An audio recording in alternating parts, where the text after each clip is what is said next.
मुबारक हो हमीर पैलेस, मुबारक हो। Thank you. Prabhakar साहब, आज की शानदार पार्टी तो हमीर पैलेस के नाम रही, पर हमें एक और पार्टी का इंतजार है। भाई, और किस पार्टी का इंतजार है आपको डॉक्टर साहब? हम चाहते हैं कि आप जल्द से जल्द 2 से 1 हो जाए।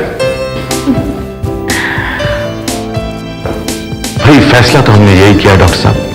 अब एक अच्छी सी डेट देख करके ये अनाउंसमेंट भी कर दी। This calls for a celebration. Come on, cheer!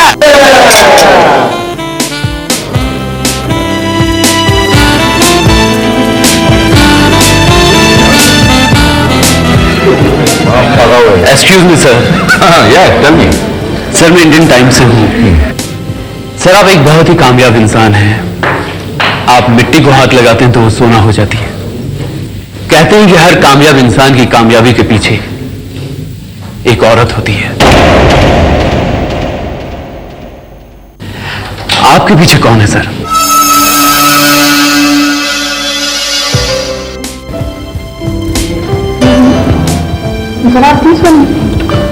हाँ, ये सच है। तो आपकी कामयाबी के पीछे अरे मनीषा जी के सिवा और कौन हो सकता है? क्या ये सच है sir? Mister Jain, excuse me sir, I am Venkat Sundaram. Venkat Sundaram, जिस कामयाबी की बात आप कर रहे हैं ना, वहां तक पहुंचने के लिए मुझे कितनी मुश्किलें, कितनी दुश्वारियों का सामना करना पड़ा है, ये सारी दुनिया जानती है। मेरा ये मतलब नहीं है सर। दरअसल मैं उस कामयाबी की बात कर रहा हूं जो आपने हमीर पैलेस को खरीद के की है। उस महल को खरीदने के पीछे क्या मकसद है आपका? तमन्ना, आरज़ू, एक ऐसी आरज़ू जो बचपन से कहानियां सुनते सुनते मेरे दिल में जाने की मिस्टर सुंदरम। हर इंसान महिला के ख्वाब देखता है। लेकिन सर, हर एक की आरज़ू तो पूरी नहीं होती। ख्वाब हकीकत में तो नहीं बदलते। ये महल हासिल करके आपको कैसा लग रहा है सर? भाई, एक आरज़ू पूरी हुई है, एक सपना साकार हुआ है। सुना है सर, कल आप उस महल में प्रवेश करने वाले? हमीर पैलेस में नहीं, बल्कि अपने ख्वाबों की दुनिया में। मनीषा, कितना अच्छा होता है अगर आज की रात तुम गाँव में मेरे साथ बिता दे। आऊंगी प्रभाकर, उस रात जिस रात तुम मुझसे शादी कर मुझे अपना घर बनाकर लेकर आऊंगा। तुमने बात समझा नहीं। मेरा मतलब है कि आऊंगी, तुमसे मिलने आऊंगी और तुम्हारा हाल चाल पूछने आऊंगी। ओके? ओके। वंस अगेन, गृह प्रवेश मुबारक हो। Thank you.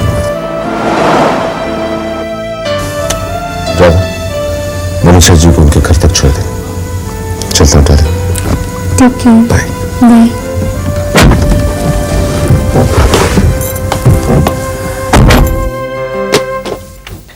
आइए हुजूर। तो ये बताओ कि तुम्हारा नाम क्या है? जी, मैं राम सिंह, इस महल का सबसे पुराना मुलाजिम। आपसे पहले जो लोग थे उनकी सेवा करता था। अब आपकी सेवा करने का मौका मिला है, दिलो जान से सेवा करूंगा आपकी। कोई शिकायत का मौका नहीं दूंगा हुजूर आपको। आप तो इस महल में पहले भी आ चुके हैं जब इसका सौदा करने आए थे। हाँ राम सिंह, मुझे याद है, तुमने तो ये महल मुझे दिखाया था।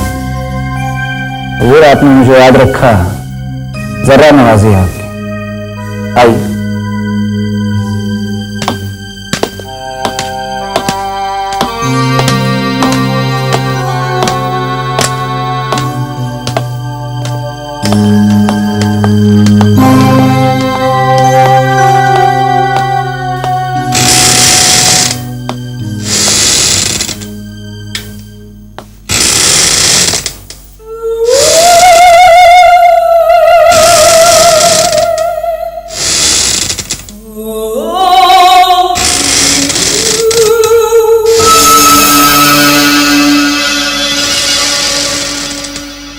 चलिए हुजूर।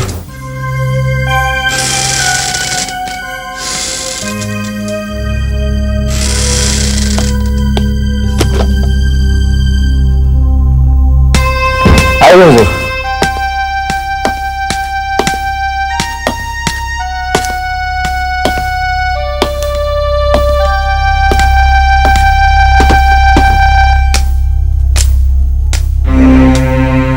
ये आपका कमरा जिसे खास तौर पर मैंने सजाया है। खाना तैयार है, अगर आप कहें तो मैं। नहीं राम सिंह, मैं कुछ वक्त तरह देना चाहता हूँ। वैसे आपकी इच्छा।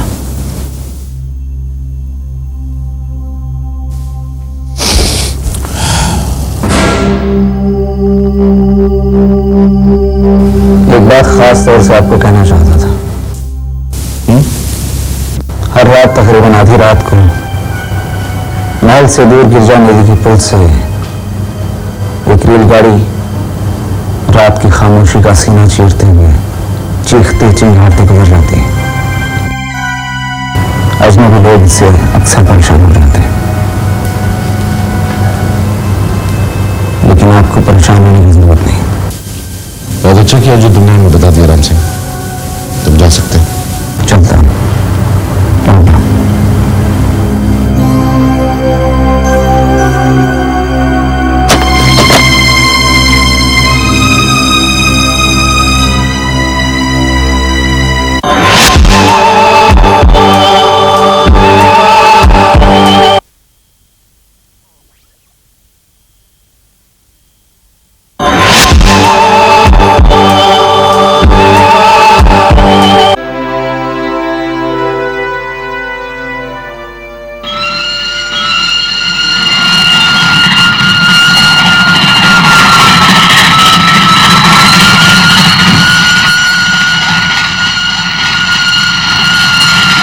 हर रात तकरीबन आधी रात को एक रेलगाड़ी रात की खामोशी का सीना चीरते हुए चीखते चिंगारते गुजर जाती है।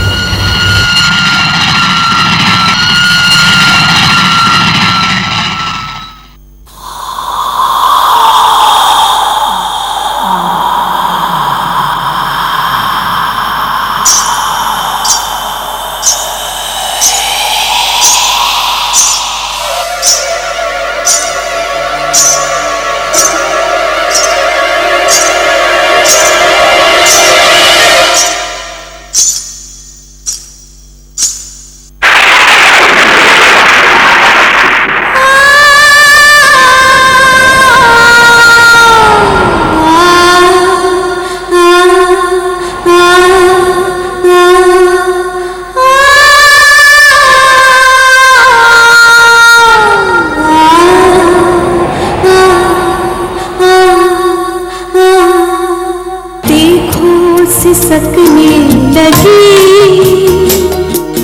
बेचैन तन होया, देखो सिसकने लगी बेचैन तन होया, आजा बुलाए तुझे यादों की परछाइयां, कुछ कभी चाहते कभी मिटती नहीं, जिस्म मर जाते हैं रूह मरती नहीं, ढूंढती है ये खोया जहां जहां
मैं तो ये सोच रही थी प्रभाकर कि तुम अमीर महल जाते ही हम गरीबों को भूल ही जाओगे। तुम और गरीब? हाँ भाई, मैं तो भगवान से प्रार्थना करूंगा कि तुम जैसा गरीब हर हिंदुस्तानी को बना दे। क्यों?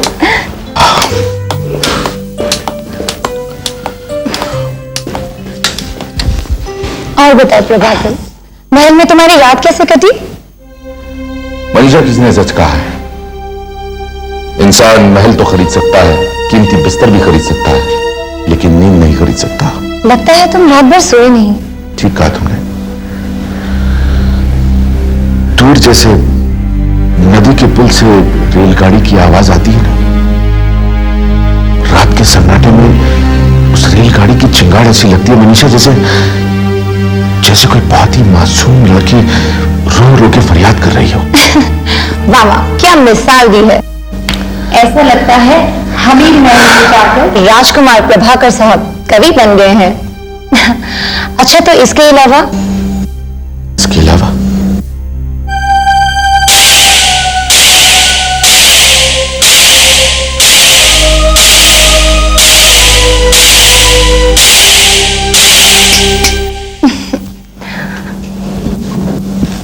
कहाँ खो गए तुम? मनीषा, मैं चाहता हूं कि तुम मेरे साथ चलो। मैं देखना चाहता हूं कि जो कुछ मैंने देखा, जो कुछ मैंने सुना, वो भ्रम है या फिर हकीकत। क्या देखा और क्या सुना तुमने? ये तो तुम्हें खुद ही पता चल जाएगा जब तुम आओगी। वैसे तुम्हें आज रात नहीं, कुछ दिन इंतजार कर लो, फिर हमेशा तुम्हारे साथ रहूंगी। मनीषा, मैंने भी बेकार में दुनिया भर के झंझट पाल रखे हैं। सोचता हूं उसमें से कुछ वक्त निकाल लूं, क्योंकि अगर सब कुछ ऐसे ही चलता रहा ना, तो हम दोनों हमेशा के लिए कुंवारे रह जाएंगे। हाँ प्रभाकर, अब ऐसा भी तो नहीं है कि हम दोनों 18-20 साल के हैं। मैं तो 20 साल का हूं मनीषा, और अगर तुम अपने आप को मेरी नजरों से देखोगी ना, तो तुम भी ऐसा ही महसूस करोगी। प्रभाकर, तुम तो जानते ही हो, आज रात को हमारे क्लब का एक डेलीगेशन दिल्ली जा रहा है और मैं भी जा रही हूँ, और मैं तुम्हारे साथ हमीर महल जरूर आऊंगी और उस रेलगाड़ी की आवाज को भी सुनूंगी जो तुम्हें एक लड़की की फरियाद की तरह लगती है। ओके, अब मैं नाश्ता लगा देती हूँ, तुम आके नाश्ता कर लो। ओके?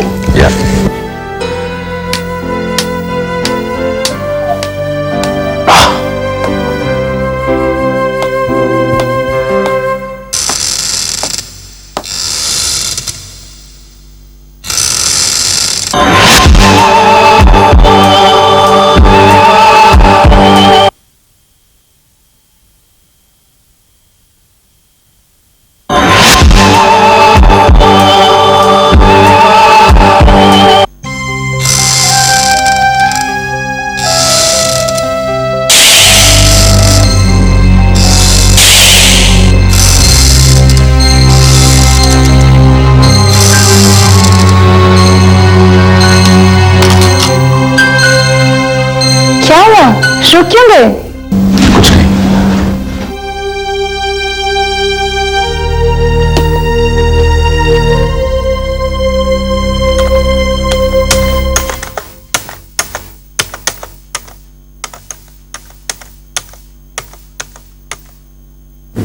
अरे आप! Good morning Atmaram ji. Good morning Julie. Mehta साहब हैं? मेरे ख्याल से आपको इस महीने का चेक तो मिल ही गया होगा। हाँ, मिल तो गया है, फिर भी हम उनका शुक्रिया अदा करने आए। Okay, just a moment. Atmaram ji आए हैं। यस सर, आप जाइए, मिल लीजिए इनसे प्लीज। Thank you Jully. अरे आत्माराम जी, हाँ आइए प्लीज। आपने आने की तकलीफ कैसे की? बैठिए ना प्लीज। अब बरसों से हमें ये बात कहते आए हैं और बरसों से इसे सुनकर हम आपका शुक्रिया अदा करने आते हैं। इस बात को हम कैसे भूलें कि हमारी अपनी ही औलाद हमसे मुंह मोड़कर हमें छोड़कर चली गई। ऐसे में अगर आपने हमें सहारा न दिया होता तो न जाने हमारा क्या होता। और आप मदद भी किसकी कर रहे हैं? उन लोगों की जिनकी औलाद ने आपके साथ धोखा किया है। कैसा रिश्ता निभा रहे हैं। सच, लोग सचमुच सच कहते हैं कि आप दोस्तों की नहीं दुश्मनों की भी मदद करते हैं। देखिए, इस बात को भूल जाइए। ये बात बहुत पुरानी हो चुकी है। आप मुझे अपनी औलाद समझें। अब बेहतर ये होगा कि आप ये जो शुक्रिया अदा करने के लिए यहां तक आए हैं, यहाँ ना आया कीजिए। अगली बार मैं खुद आ जाऊंगा आपको मिलने। क्यों? क्या आप मुझे अपना बेटा नहीं समझते? बेटा, तुम तो बेटे से भी बढ़कर हो। भगवान तुम्हें खुश रखे बेटा।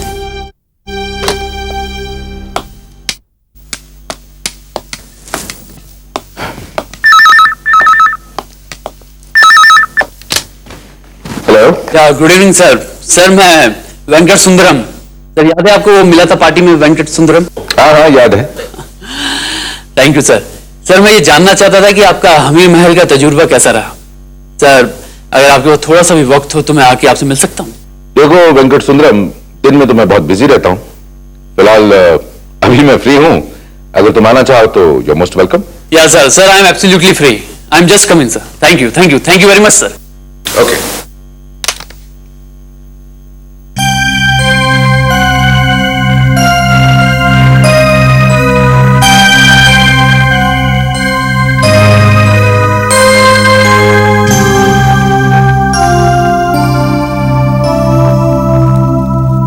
सर मैंने अपनी जिंदगी में महल तो बहुत देखे हैं, लेकिन इस अमीर महल की तरह कोई महल नहीं देखा।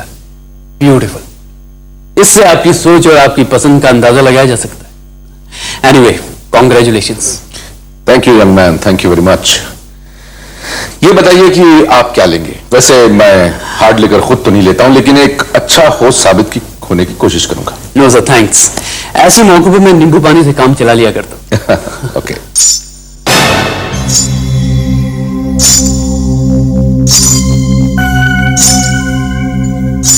क्या हुआ सर, आप इस तरह चौंके क्यों?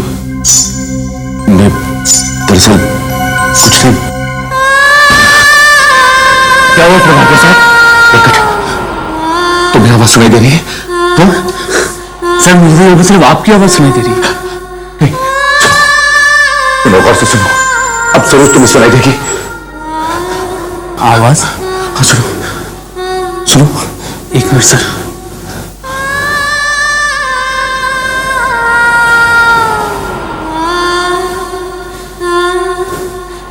कुछ नहीं सर। कुछ नहीं सर, खाना लगाओ साहब। खाना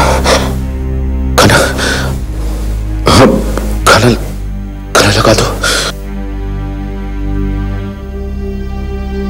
प्रभाकर साहब, वैसे आप डिस्टर्ब लग रहे हैं, वरना मैं चाहता था कि आगे चंद सवालात करूं। और नहीं वेंकट, तुम बिल्कुल ठीक कह रहे हो। मैं बहुत डिस्टर्ब हूं इस वक्त। तुम्हारे सवालों को जवाब मैं फिर कभी दे दूंगा। ठीक है सर। वैसे यहाँ पर आगे जो मैंने देखा वो मेरे लिखने के लिए काफी है। आप आराम कीजिए सर, वैसे भी वक्त काफी हो चुका है। Good night sir. Good night. See you.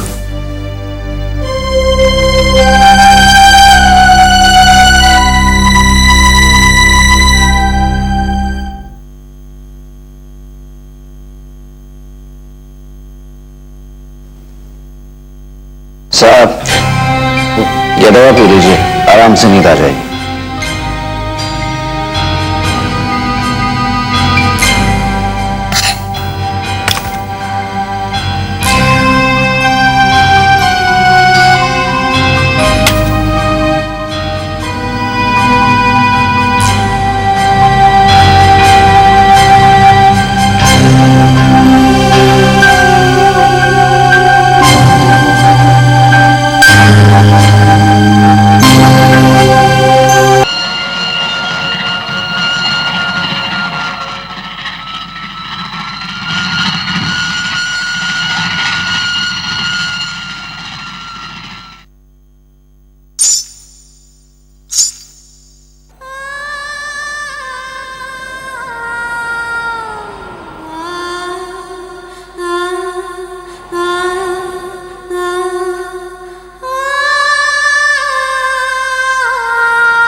खुशबू जवां है, मिट चुके फूल खुशबू जवां है, आग के बिन ये कैसा धुआं है, इसमें क्या राज है कोई जाने नहीं, देख कर सच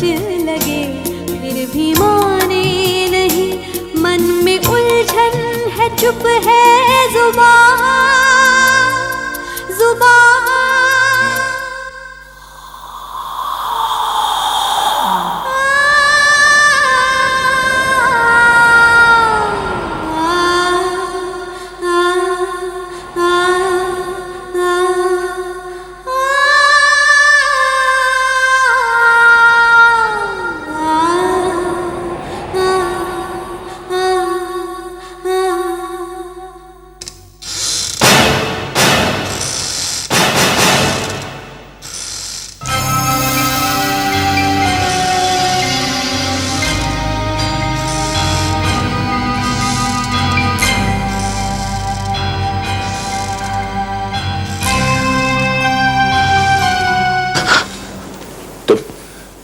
अरे साहब, आप क्या बात? कुछ नहीं राम सिंह, अंदर थोड़ी सी घुटन हो रही थी इसलिए बाहर आ गया। ये बताओ, तुमने यहां किसी को देखा? नहीं साहब, यहां कोई कैसे आ सकता है? ठीक है, तुम जाओ।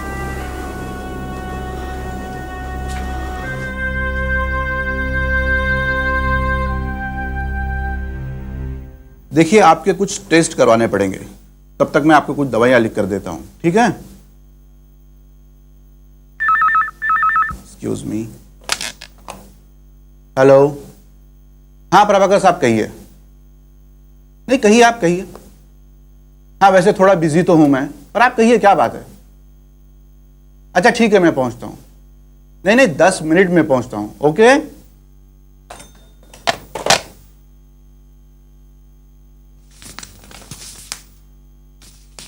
ओके।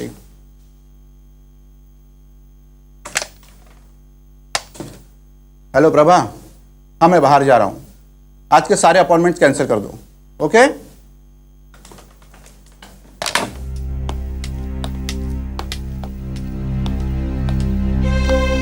क्या हाल है डॉक्टर साहब? वेलकम। प्रभाकर साहब, सबसे पहले तो यह बताएं कि प्रॉब्लम क्या है। माना कि मैं आपका दोस्त हूं, लेकिन कोई भी आदमी अपने डॉक्टर दोस्त को बिना प्रॉब्लम के नहीं बुलाता। आप बिल्कुल ठीक कह रहे हैं डॉक्टर साहब। दरअसल मेरी आपसे एक रिक्वेस्ट है। मैं जो कुछ आपसे बताने जा रहा हूं, ये बात आप अपने तक ही रखिएगा।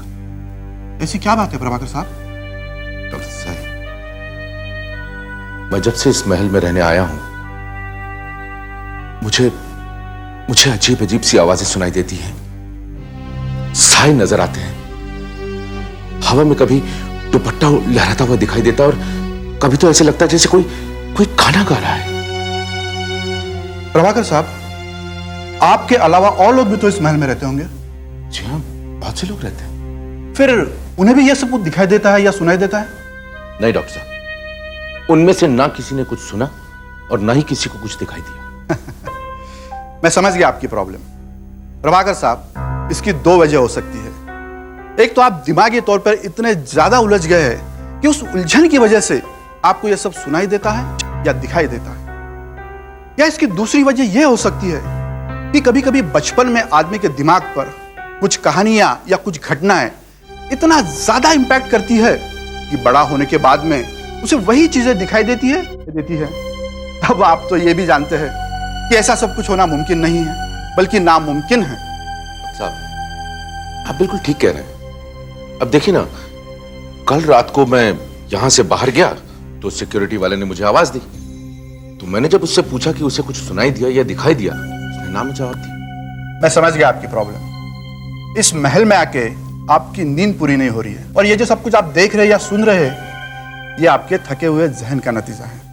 मैं कुछ टैबलेट्स और गोलियां आपके लिए भिजवा देता हूं। मुझे लगता है आज के बाद में सब कुछ ठीक हो जाएगा। डॉक्टर साहब, आपका बहुत बहुत शुक्रिया, really thank you very much. मैं सचमुच बहुत परेशान हो गया था। अब देखिए ना, भगवान जब कामयाबी देता है तो उस कामयाबी के साथ साथ दोस्त तो देता ही है, लेकिन दुश्मन भी दे देता है। अगर मेरी ऐसी किसी कमजोरी का नहीं प्रभाकर साहब, ये सब बातें अपने दिमाग से निकाल दीजिए, और मैं आपको पूरे 1 हफ्ता आराम की सलाह देता हूं। उसके बाद आप एकदम फिट हो जाएंगे। Thank you very much doctor, thank you.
आज 17 अक्टूबर है, तेरा जन्मदिन।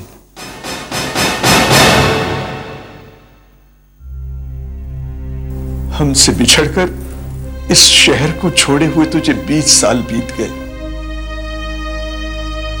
भगवान न करे तेरी जैसी बेटी किसी भी मां बाप को मिले। अरे कैसी बेटी थी तू हमारी।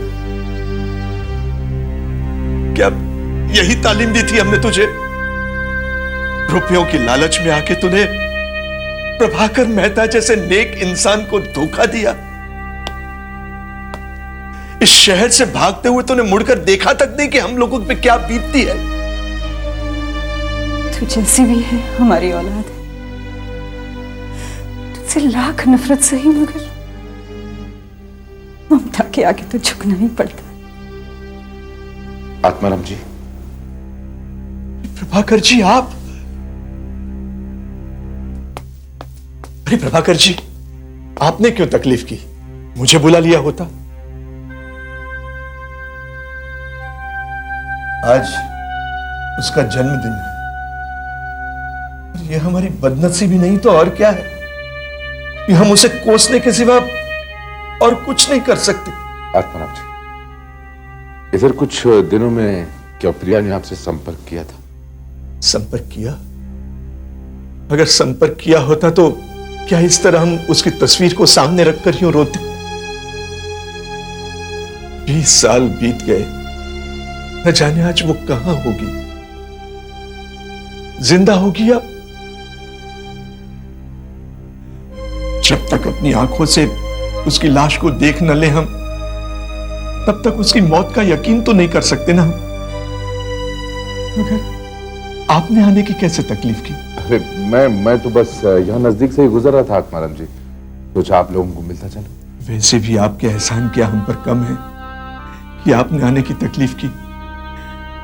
अरे आप अगर ना होते तो हम तो कब के मर चुके होते। नहीं आत्माराम जी, ऐसा ना कहिए। मैं चलता हूं, और हाँ, बीच बीच में मैं आपसे मिलता रहूंगा। ये बात सच है कि आपकी बेटी प्रिया नहीं है, लेकिन मैं हूं ना, आपका बेटा प्रभाकर। चलता हूं मैं।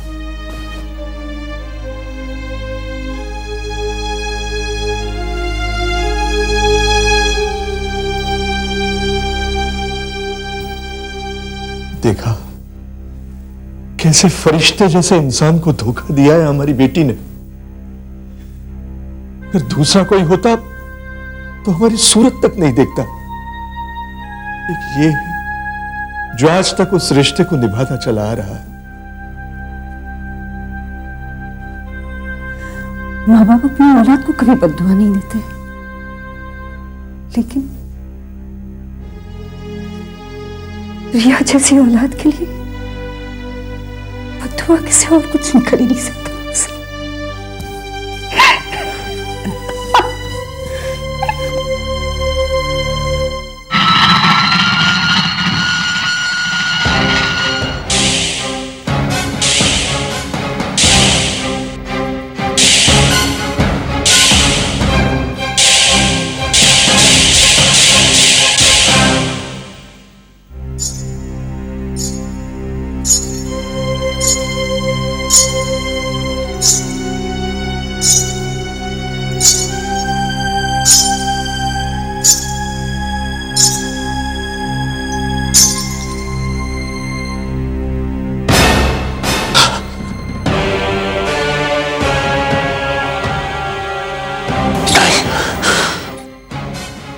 ये नहीं हो सकता।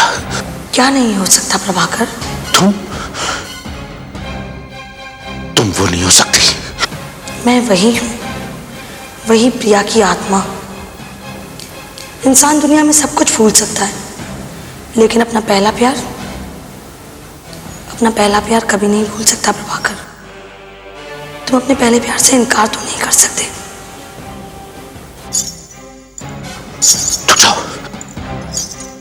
देखो आगे मत बढ़ना। डर रहे हो? मैंने तुम्हें हमेशा अपना वहम समझा। अभी तुम मुझे अपना वहम ही समझो प्रभाकर। वहम आत्मा का दूसरा नाम है। और आत्मा क्या है? एक हवा। मैं अब जिस्म की कैद से आजाद हूं, मगर तुम अब भी जिस्म के घेरे में कैद। और जब तक तुम इस शरीर के बंधन से आजाद नहीं हो जाते, हमारा मिलन नहीं हो सकता। जब तक तुम एक आत्मा नहीं बन जाते, ये कहानी खत्म नहीं हो सकती प्रभाकर। आगे मत बढ़ना, मैं कहता हूं आगे मत बढ़ना।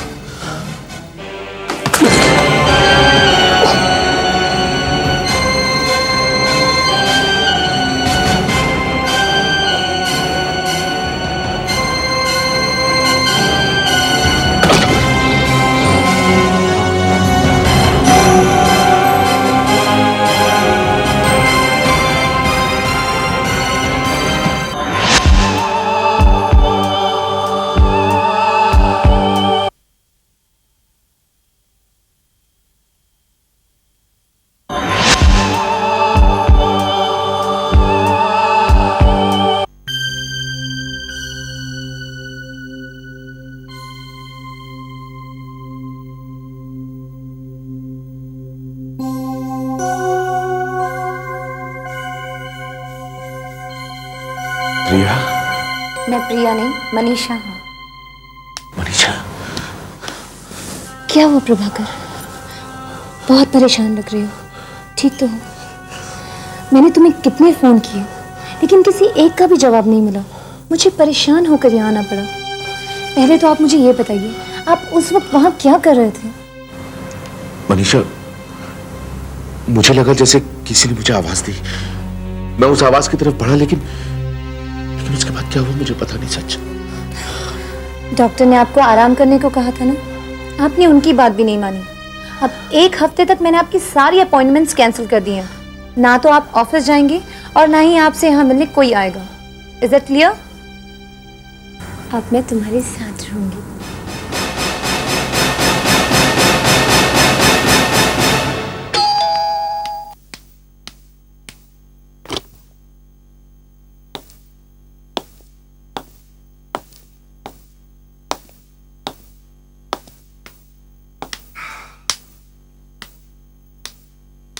क्या बात है, बड़े थके हुए लग रहे हो आप। मेहता साहब की तबीयत खराब हो गई थी। डॉक्टर ने उन्हें आराम करने को कहा है, फिर भी वो नहीं भूले हमें। ये देखो, उन्होंने ये भी कहलवाया है कि उनकी तबीयत ठीक होते ही वो हमें मिलने आएंगे। कितने नेक इंसान हैं वो।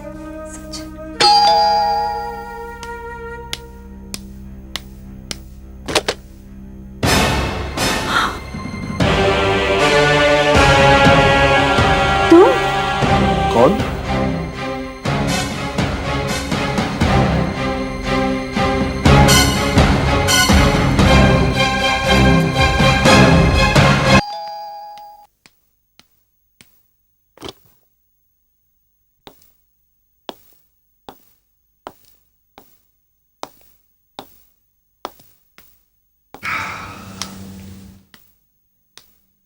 क्या बात है, बड़े थके हुए लग रहे हो आप। मेहता साहब की तबीयत खराब हो गई थी। डॉक्टर ने उन्हें आराम करने को कहा है, फिर भी वो नहीं भूले हमें। ये देखो,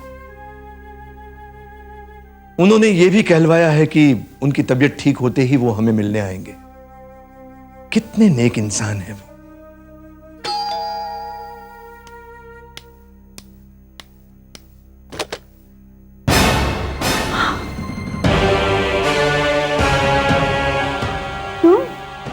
कौन?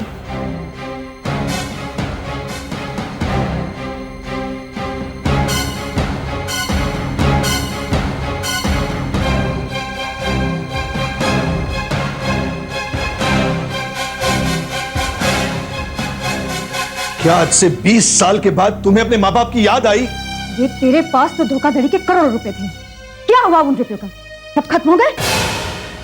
क्या पता, इससे भी बड़े बेईमान ने शायद इसके साथ बेईमानी की होगी। बुरे का अंजाम बुरा ही होता है।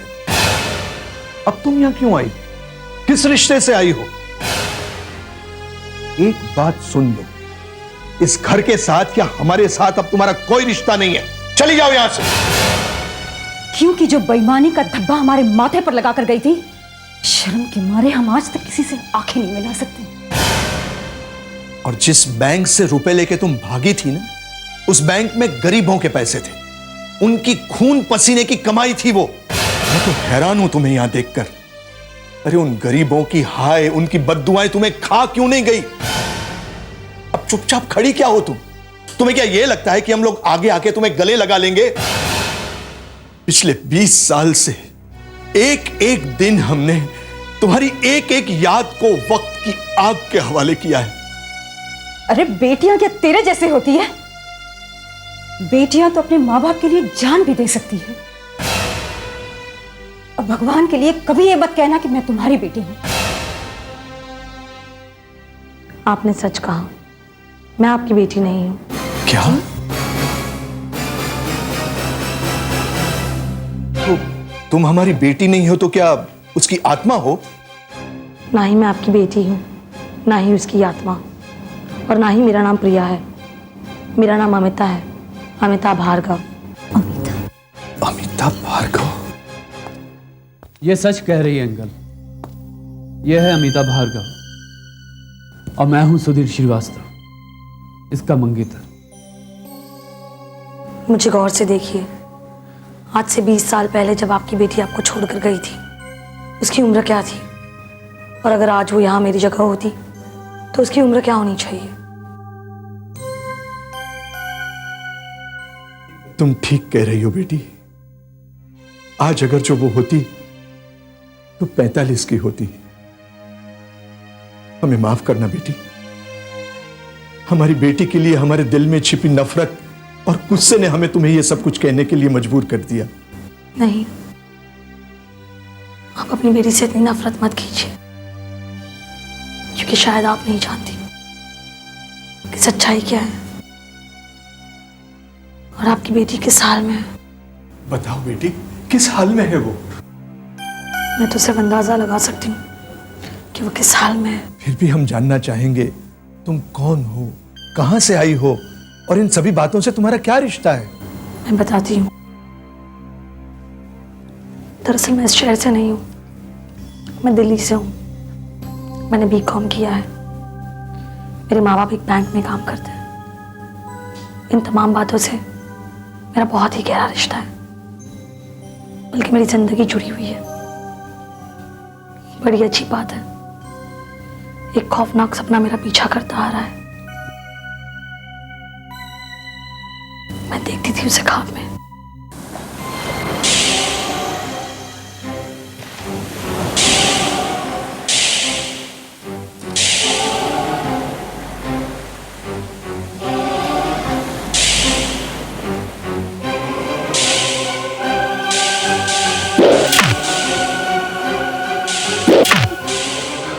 मत मारो मुझे, मत मारो मुझे, मत मारो, मत मारो मुझे, मत मारो, मत मारो मुझे, मत मारो।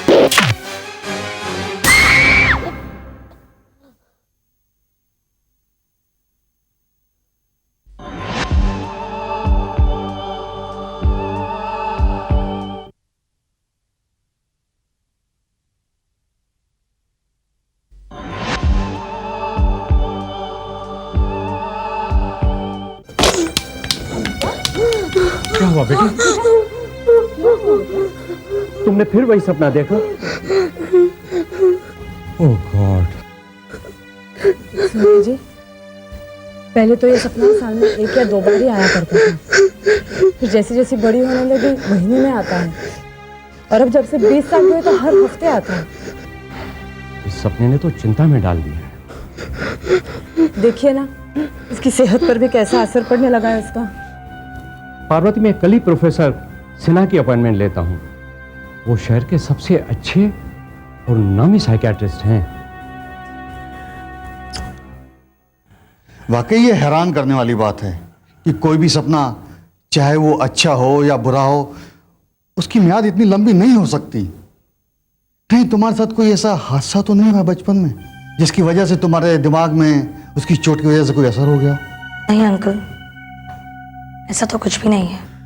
अमिता, तुम एक बार सोचो, कोई ऐसा हादसा जिसमें किसी ने तुम्हें जान से मारने की धमकी दी हो, या कोई ऐसा नज़ारा जिसमें किसी ने किसी लड़की को मार मार कर लहूलुहान कर दिया हो, जिसे देखकर तुम बुरी तरह से डर गई हो और जिसका असर तुम्हारे जहन पर हो। नहीं अंकल, ऐसा भी कुछ नहीं हुआ। मगर जब भी वो हादसा मेरे ख्वाब में आता है तो सबसे पहले मुझे एक लाइट हाउस, समंदर की लहरें, ये सारी चीजें दिखाई देती है। और आजकल तो ये ख्वाब मुझे सच्चाई लगने लगा है।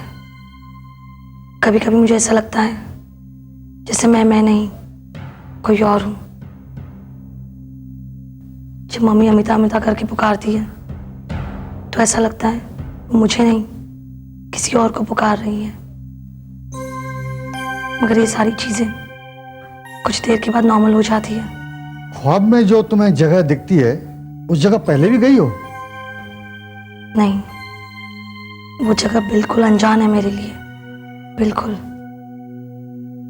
जाना तो बहुत दूर की बात है, मैंने वो जगह कभी तस्वीरों में भी नहीं देखी।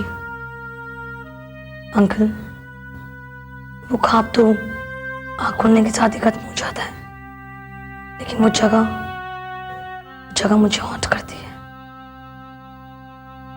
देखो अमिता, ये सब तो ठीक हो जाएगा। इंसान का दिमाग कहने को तो एक छोटे से सर के अंदर है, मगर इस दिमाग में छोटे छोटे लाखों खाने बने हुए हैं और हर खाने में कुछ ना कुछ रखा हुआ है। कभी कोई खाना ज्यादा एक्टिव हो जाता है तो वो ख्वाब की शक्ल में इंसान को दिखने लगता है। अमिता, आज मैं तुम्हें दो बड़े अहम मशवरे देता हूं।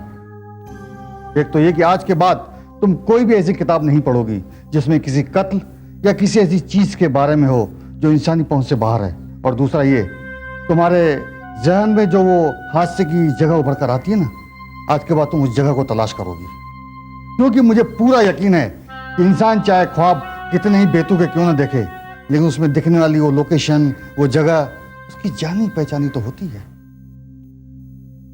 शायद तुम्हें भी कोई ऐसी तस्वीर या कोई पेंटिंग नजर आ जाए जिसका संबंध तुम्हारे ख्वाबों से हो, तो तुम मुझे जरूर बताना। Yes uncle, thank you.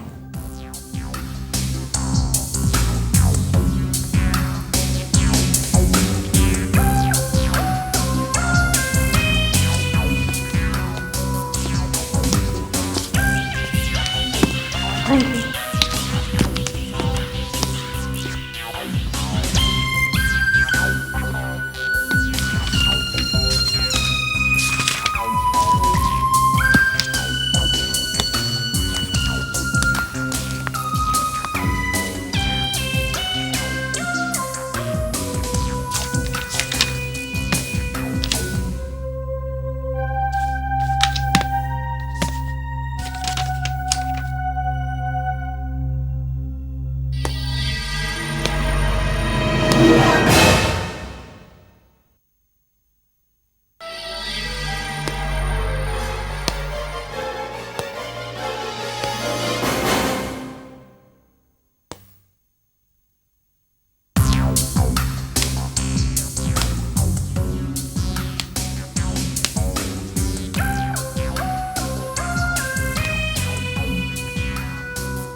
God, तुम हंस रहे हो?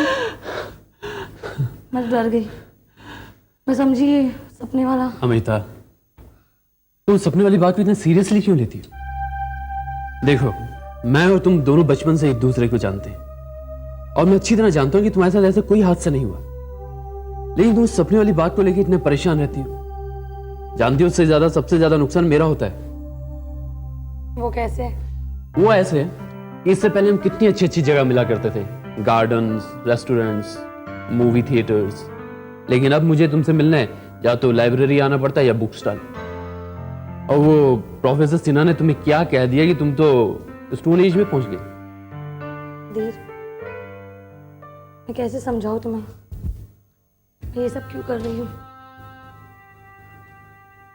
सपनों की मायाजाल से निकलना मेरे लिए बहुत जरूरी है। अगर मैं इस ख्वाब की दुनिया से नहीं निकली तो पता नहीं क्या होगा। तो मेरी दिमागी हालत को नहीं जानते सुधीर। अमिता, इतना गंभीर होने की कोई जरूरत नहीं है।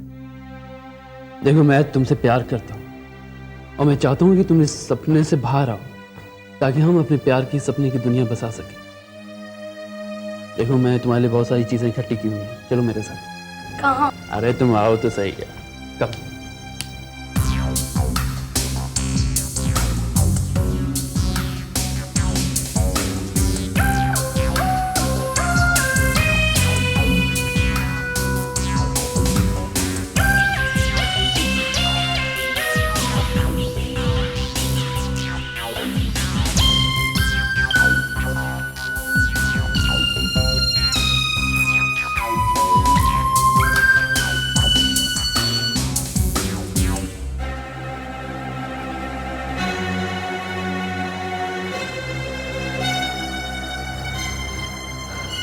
क्या हुआ अमिता? सुधीर, ये वही जगह है, बिल्कुल वही। तो तुम ये प्रोफेसर सिन्हा को दिखा दो, तुम्हारी प्रॉब्लम सॉल्व हो जाएगी। सुधीर, मैं यहाँ कभी नहीं गई हूँ, कभी नहीं। मगर अगर ये नजारा सच है तो वो ख्वाब मैं जो देखती हूँ वो एक हादसा नहीं, वो एक हकीकत है। अब हम प्रोफेसर सिन्हा के पास नहीं जाएंगे। तो अब तो मेरे साथ चलोगे, मेरे साथ।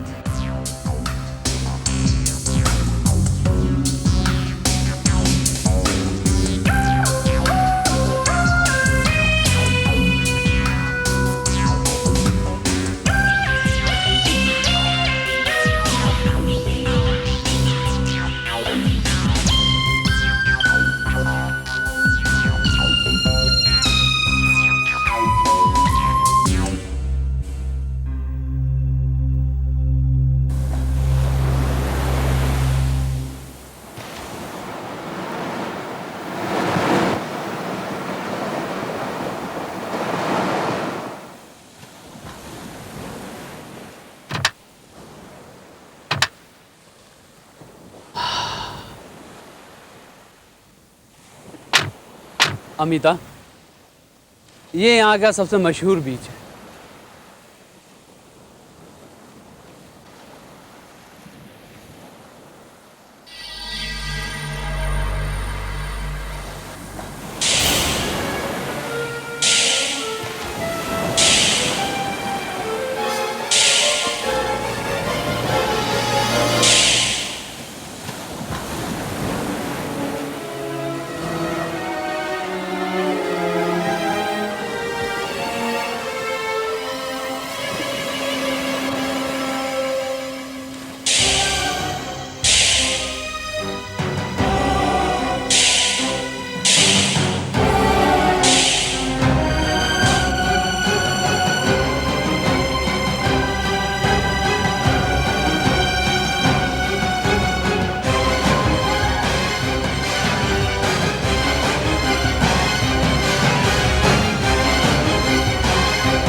ये बैंक में इतना बड़ा घोटाला, 50 करोड़ का स्कैम, और ये सब तुमने किया है? हाँ, मैंने किया है, लेकिन वेकिन की गुंजाइश नहीं है प्रिया। फिर भी तुम छुप नहीं सकते प्रभाकर, तुम पकड़े जाओगे। मैं पकड़ा जाऊंगा? जेल होगी मुझे, जिंदगी बर्बाद हो जाएगी मेरी। क्या तुम यही चाहती हो प्रिया? मेरे चाहने ना चाहने से क्या होता है प्रभाकर? देखो, तुम प्यार हो मेरा, हमारी शादी होने वाली है, तुम मेरी लाइफ पार्टनर बनोगी। और फिर प्रिया, आज तक जो कुछ मैंने किया है उसमें हमेशा तुमने मेरा साथ दिया है, तो इस काम में क्यों नहीं? नहीं प्रभाकर, ये नहीं हो सकता। देखो प्रिया, ये काम मैंने अकेले नहीं किया है, इस कैम में तुम्हारा भी नाम शामिल। क्या? देखो प्रभाकर, अगर मुझ पर कोई इल्जाम आया ना। नहीं प्रिया, नहीं। तुम्हारी इज्जत मेरी जान से भी ज्यादा कीमती है। लेकिन हाँ, इस प्रॉब्लम का एक हल है मेरे पास, जिससे सांप भी मर जाएगा और लाठी भी नहीं टूटेगी। मैं कुछ समझी नहीं। मैं समझा। स्कैम तो हो चुका प्रिया, स्कैम का सारा रुपया भी मेरे पास आ गया है, लेकिन अकाउंट्स में जितनी भी गड़बड़ हुई है वो तुमने की है। यानी कि तुम्हारी राइटिंग और तुम्हारे सिग्नेचर्स। प्रभाकर, लेकिन देखो, एक ही रास्ता है। वो क्या? तुम्हारी जिंदगी का हल।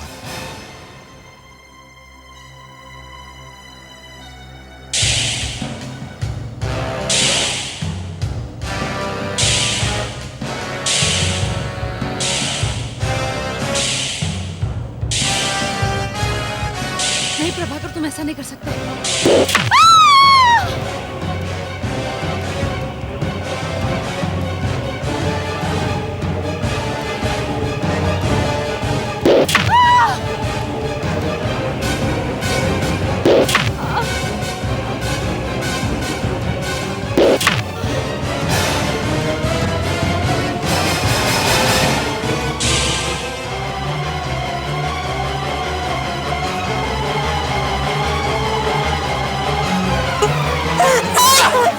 अमिता, क्या हुआ?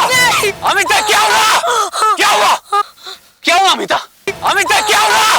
क्या हुआ? क्या हुआ अमिता? सुधीर, दरअसल जो ख्वाब मेरा पीछा किया करता था वो ख्वाब नहीं है, वो एक सच्चाई है, हकीकत है। मुझे सब कुछ याद आ गया, सब कुछ याद आ गया मुझे सुधीर।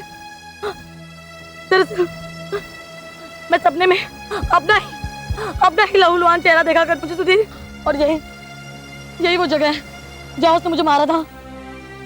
मुझे मेरे कातिल का चेहरा साफ दिखाई दिया।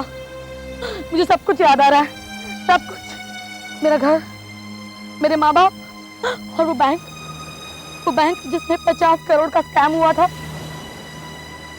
और जिसने वो स्कैम किया था उसने मेरी जान ली थी। ये बात 20 साल पुरानी है, पिछले जन्म की। पिछला जन्म? हाँ सुधीर, मेरे पिछले जन्म की बात है ये। अमिता, अगर ये बात सच है तो तुम्हें अपना चेहरा छुपा के रखना चाहिए। अगर तुम्हारे कातिल की निगाहें तुम पे पड़ गई तो वो फिर से तुम्हें मार सकता है।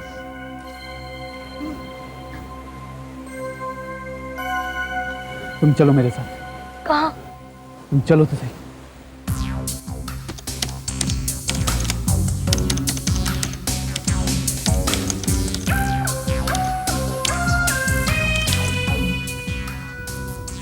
प्रिया आत्माराम, बैंक स्कैम की एक प्रमुख अभियुक्त जो करोड़ों रुपए लेकर फरार हो गई। बैंक स्कैम के victim bank manager Prabhakar Mehta.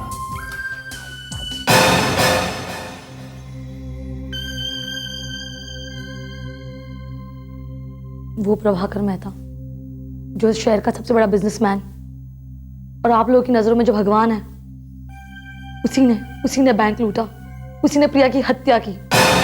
वो इंसान नहीं, दरिंदा है, राक्षस है। उसने प्रिया की हत्या कर बैंक स्कैम का सारा इल्जाम उसके सर थोप दिया और कहा कि वो रुपए लेके भाग गई, और खुद करोड़ों रुपए हत्या कर इस शहर का सबसे बड़ा आदमी बन बैठा है।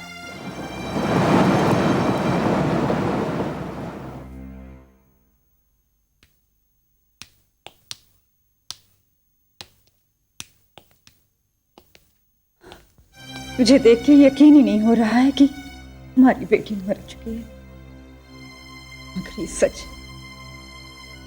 और जिसे हम भगवान समझते रहे वो एक शैतान है। उसने तो हमारी बेटी छीन ली, लेकिन भगवान ने हमें फिर से एक बेटी दे दी।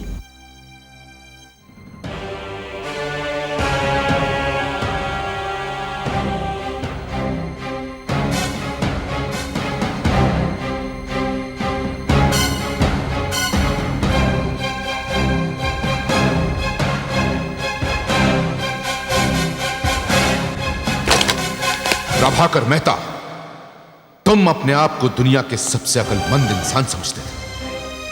आज 20 साल बाद पता चला कि तुमसे भी ज्यादा कोई अक्लमंद है जो तुम्हारे साथ इतना बड़ा खेल खेल रहा है। अब इस खेल को खत्म करने का वक्त आ गया है।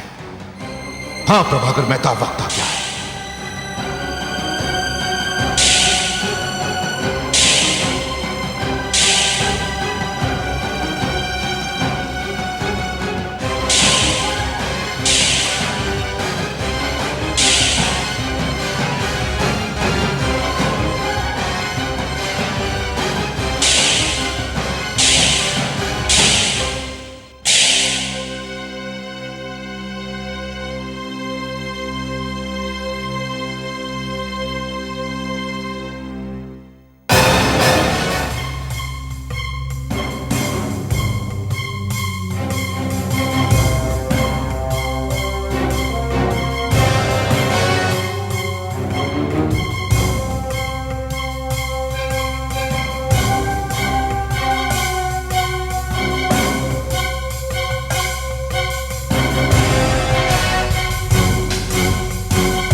सुधीर, मेरी सारी उलझन तो खत्म हो गई। मेरे ख्वाब की सच्चाई और हकीकत भी मैंने जान ली।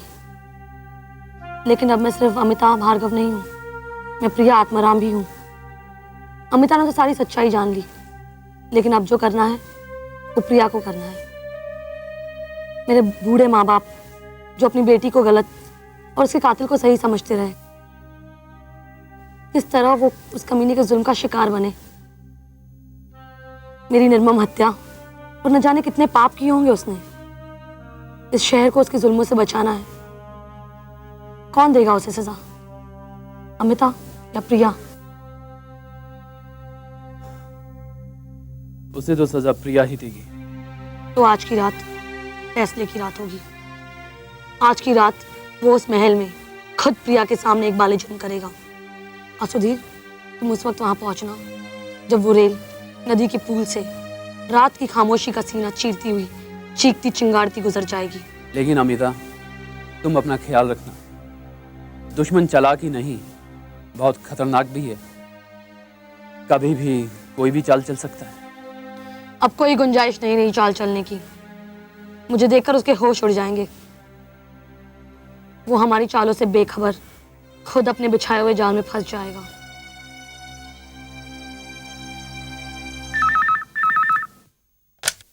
हेलो। हाँ मनीषा बोलो।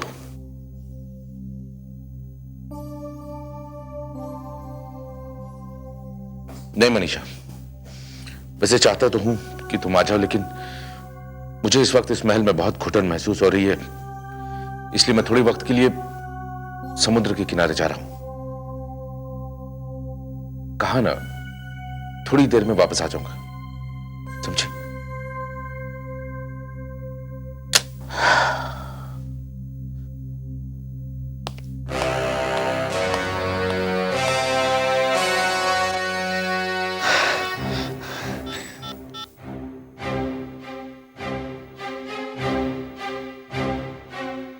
Pick up the phone. God, voice mail. The voicemail box. Please leave your message after the tone. Thank you. Hello Sudhir, Amita बात कर रही हूँ। प्लान थोड़ा चेंज हो गया है। प्रभाकर समंदर की तरफ जा रहा है, मैं उसके पीछे वहीं जा रही हूँ। तुम भी वहां पहुंचो, ओके? क्या करूं?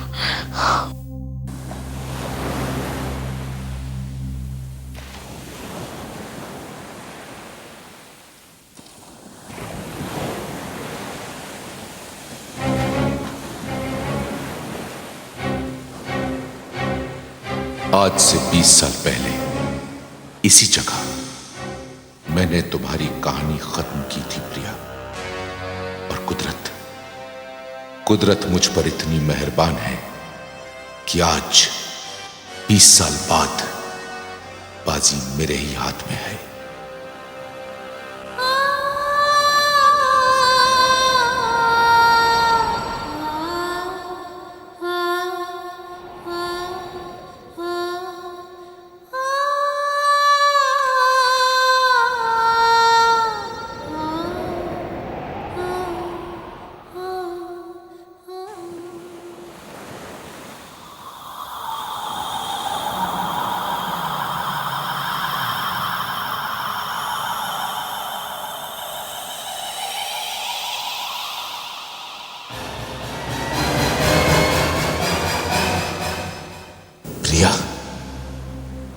हाँ, तुम्हें क्या लगा था कि मुझे पता नहीं चलेगा कि तुम कहाँ जा रहे हो? प्रभाकर, मैं कोई जिंदा इंसान नहीं, मैं आत्मा हूँ, प्रिया की आत्मा, जिसे तुमने 20 साल पहले इसी जगह, इसी कश्ती के पतवार से लहू लुहान करके मार दिया था। तुम क्या समझे थे कि तुम अपने गुनाह को दुनिया से छुपा लोगे? हाँ, यही लगता था मुझे। मैं बहुत खुशकिस्मत हूं प्रिया कि मुझे 20 साल बाद उसी लड़की को दोबारा मारने का मौका मिल गया। ना उस वक्त किसी को पता चला था, ना इस वक्त किसी को पता चलेगा। तुमने प्रभाकर मेहता को मारने के लिए दूसरा जन्म लिया, लेकिन तुम्हारा यह जन्म अकारण रह गया।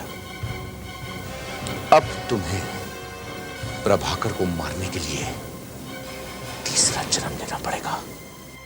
नहीं प्रभाकर, अब ऐसा नहीं होगा, क्योंकि 20 साल पहले जो प्रिया यहाँ आई थी वो तुमसे प्यार करती थी, तुम पर विश्वास करती थी, और तुमने उसके विश्वास को धोखा दे दिया। उस गरीब को अपने गुनाहों में शामिल करके उसे धोखे से यहाँ बुलाकर उसकी जान ले ली। हाँ, आज से ठीक 20 साल पहले मैंने इसी जगह पर प्रिया आत्माराम, जो मेरी महबूबा थी, उसका कत्ल किया था। और आज ठीक 20 साल बाद इसी जगह पर अमिता भार्गव का कत्ल करने जा रहा हूं।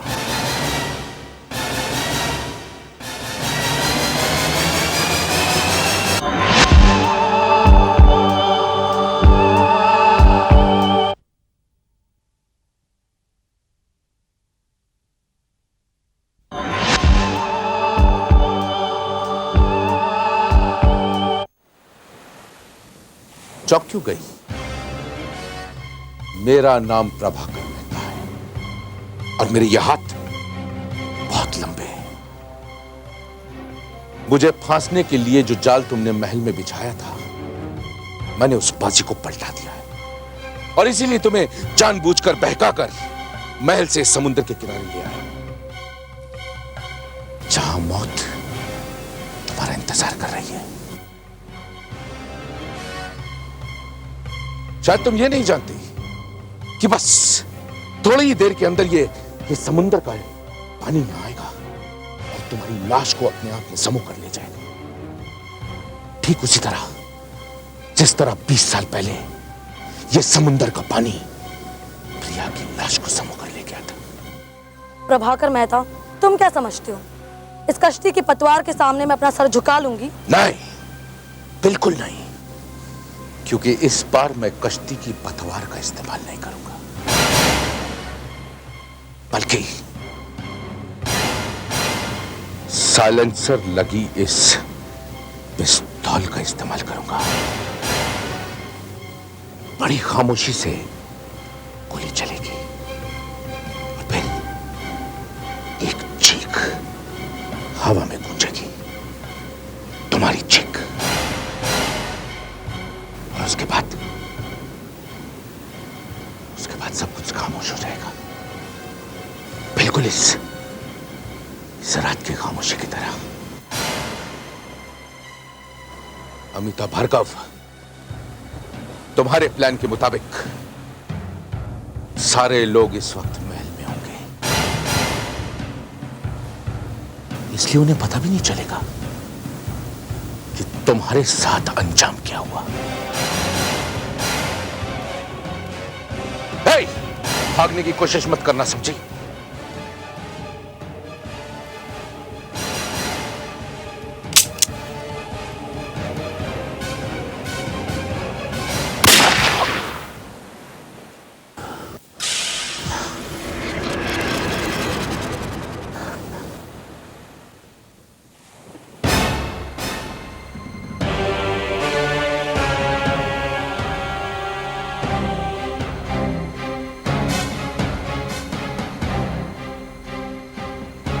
प्रभाकर मेहता, मुझे पहचाना?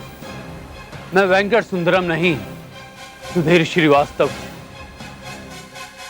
इंडियन टाइम्स का रिपोर्टर और अमिता का मंगेतर। तुम्हारा खेल खत्म हुआ। हर जालिम को अपना हिसाब कभी ना कभी चुकाना पड़ता है। जिनकी जमा पूंजी तुम हजम कर चुके हो, तो इस प्रिया की हाय है कि तुम्हें फांसी के फंदे तक पहुंचाएगी। लोग ही क्यों भूल जाते हैं कि उन्हें इस जन्म का हिसाब इसी जन्म में चुकाना पड़ता है। प्रभाकर, अब मुझे कोई तीसरा जन्म नहीं लेना पड़ेगा, क्योंकि तुम्हारे इस जन्म का हिसाब इसी जन्म में चुकता हो गया। मिस्टर मेहता, हिलने की कोशिश मत करना, गिरफ्तार कर लो इन्हें।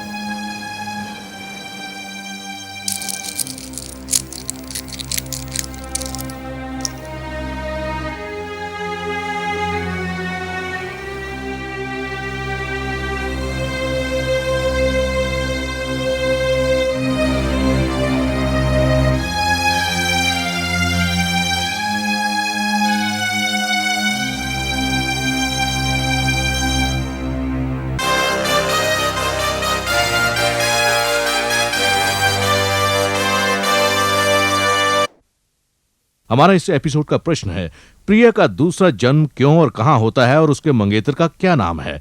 प्रश्न एक बार फिर, प्रिया का दूसरा जन्म क्यों और कहां होता है और उसके मंगेतर का क्या नाम है? आपके उत्तर हमें एक प्रतियोगिता पोस्ट कार्ड पर शनिवार 8 जून तक मिल जाने चाहिए। प्रतियोगिता में हमारे निर्णायक मंडल का निर्णय अंतिम एवं सर्वमान्य होगा। इस प्रतियोगिता के 2 विजेता चुने जाएंगे, जिन्हें मिलेगा